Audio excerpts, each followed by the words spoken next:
Voilà, là c'est de la farine de mil. À côté, on a ça c'est la farine d'une légumineuse, le niébé. Et enfin, on a la farine de patate douce à chair orange. Ces farines sont issues de végétaux facilement cultivables en Afrique.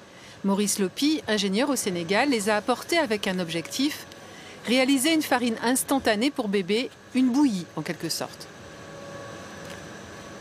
C'est un projet Air for Food qui est financé par l'Union africaine et qui vise à biofortifier nos aliments africains locaux.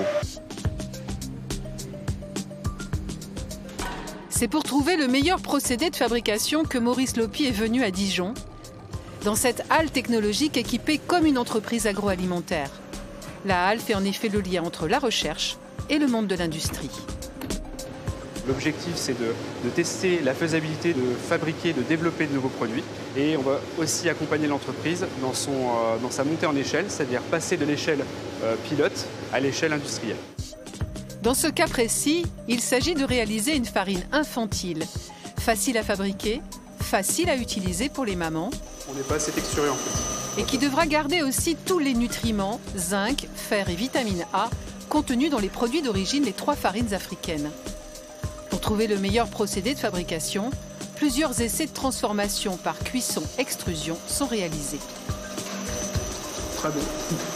L'objectif, c'est de traiter des farines pour les rendre plus digestibles pour les jeunes enfants. Donc on va essayer de les traiter thermiquement et mécaniquement pour pouvoir augmenter leur digestibilité. Au bout de la chaîne, c'est granulés que les scientifiques souhaitent les plus gros possibles. On obtient un produit type curry. Voilà, c'est bon. Car ils seront transformés en farine. Et pour que la farine soit digeste et bien soluble dans l'eau, il faut que les granulés soient les plus gonflés possibles. Pour cela, les tests vont s'enchaîner en variant la vitesse et le taux d'humidité. 3 heures plus tard, les granulés semblent satisfaisants. Ceux-ci sont très bien. On le voit déjà à la taille, le produit est assez expansé et en bouche, le produit est fondant. Et si on les casse, on voit que déjà on a la qualité de l'expansion avec une texture très spécifique des produits apéritifs par exemple. Et cette texture-là, c'est ce qu'on recherche pour les farines fonctionnelles.